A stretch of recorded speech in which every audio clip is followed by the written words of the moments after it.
목표지향 행위의 원형, do의 확장 의미.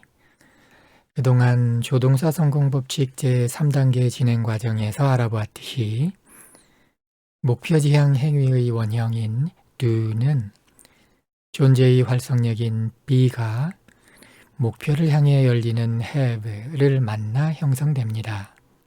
다시 말해서 do 이전에 be와 have가 부모 역할을 하면서 do를 형성한 것입니다.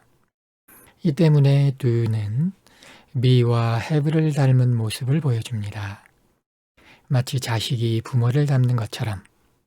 가령 소위 자동사로 사용되는 do 동사가 바로 do가 be를 닮은 모습인 것이며, 또한 소위 타동사로 사용되는 do 동사가 바로 do가 have를 닮은 모습인 것입니다. 또한 do가 부모의 자식으로 태어난 만큼 자식 또한 다른 행위들의 부모 역할, 즉 모체 역할을 수행합니다. 이런 점에서도 do의 기본 의미가 행위의 모체 또는 원형이 될 수 있다는 것을 이해해 볼 수 있겠습니다. 그렇다면 이 의미가 어떻게 응용되는지 살펴보겠습니다. 자, 1번 행위의 원형, 행위의 모체는 어떤 행위든 받아주고 담아낼 수 있다. 행위의 모체 속에서 행위가 탄생해 나오는 것이므로 당연히 그 모체는 탄생해 나온 그 행위를 받아줄 수 있습니다. 부모가 자식을 받아주는 것과 마찬가지입니다. If you want to meet them, do it now. 그들을 만나고 싶다면 지금 해라. Do it now. 여기서는 행위의 모체인 do가 만나는 행동 meet를 다시 받아주고 있죠. 이런 걸 갖고 정통 영문법에서 소위 대동사라고 부르는 것 같습니다. 근데 이것은 대신 칭한다기보다는 받아주는 거죠. Tell me, do. 나한테 말 좀 해. 하라고. Tell me, do. 이렇게 되는 거죠. 자, 그 다음에 2번. 무언가 일어난다고 말하면서 궁금증을 유발시킨다. 의문문의 핵심 원리가 되겠는데요. 자, do라고 말을 하면 무언가 행위가 일어남을 암시합니다. 행위의 모체인 do가 움직이니까, do를 발성하니까 하나의 행위가, 실제적인 행위가 자식으로 탄생하는 이치인 것입니다. A가 말을 합니다. I do. 나 한다. 나 해. 이렇게 말하니까 B가 궁금해지는 겁니다. What? 뭐라고? What is it? 그게 뭔데?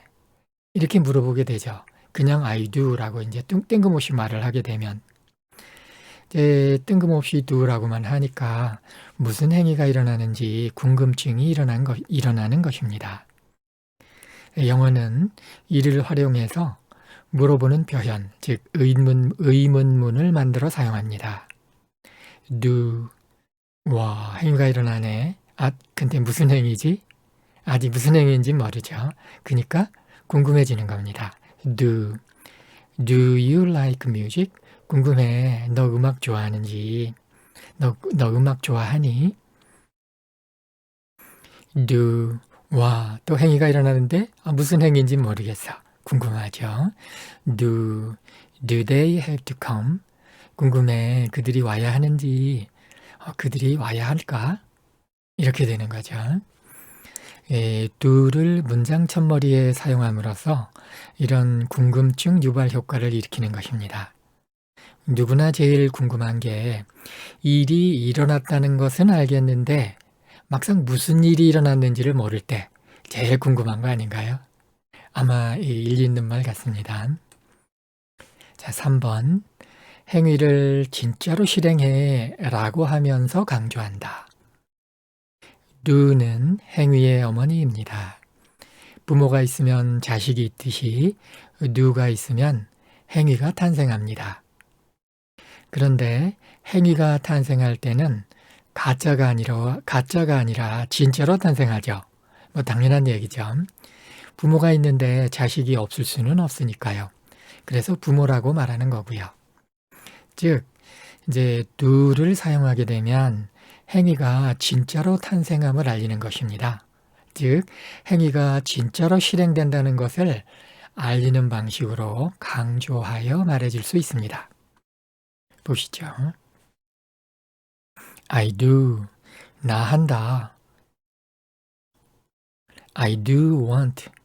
나 진짜야. 원한다고. 이렇게 된 거죠. I do want to command a good English. 나 진짜야. 영어 잘 구사하고 싶어. 그 다음에 4번. 이 강조력을 사용하여 강하게 명령한다. 이 강조하는 힘을 가진 do를 명령문에 사용하면 명령하는 느낌이 강력해지겠죠. 예. 아까 사용했던 예문인데 tell me, do. 나한테 말해, 하라고 이제 명령하듯이 하는 그런 뉘앙스가 될 수도 있습니다. do. 진짜야. 한다니까. 진짜라니까. do come again. 진짜야. 오라고 다시. do come again. 진짜야. 다시 오라고. 자, 이것은 do가 소위 강조용법으로 사용되는 건데, 근데 이제 이 표현법은 이 강조용법이라기보다도 오히려 조동사 플러스 본동사, 소위 조동사 표현법을 따르고 있다 볼 수 있겠습니다. 조동사와 본동사라는 게, 이 조동사라는 것은 이제 마음과 의식 자체의 행동이라 했고, 또 본동사라는 것은 그 의식과 마음이 염두에 둔 행동이다, 이렇게 설명한 적이 있었죠. 여기서도 이 원칙이 그대로 적용되고 있는 것입니다. do, 진짜야. 근데 진짜라고 하면서 염두에 두고 있는 행동이 뭐냐면 come again이죠. do, 진짜야. 뭐를? come again, 다시 오라는 거. 이렇게 되는 겁니다. 그랬더니 they did come again. 그들이 보니까 진짜네. 진짜였네. 다시 왔네. 이렇게 된 겁니다. 자, 참고로 do come 표현과 닮은 표현법 중에 go get 같은 표현이 있죠. go get it. 가서 그것 좀 가져.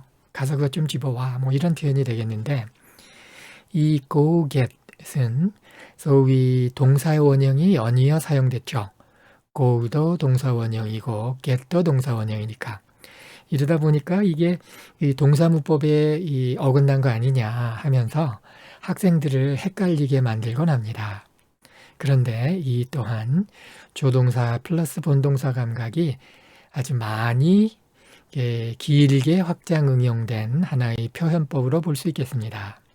왜냐하면 고를 그냥 단순한 그 동사 원형이 아니라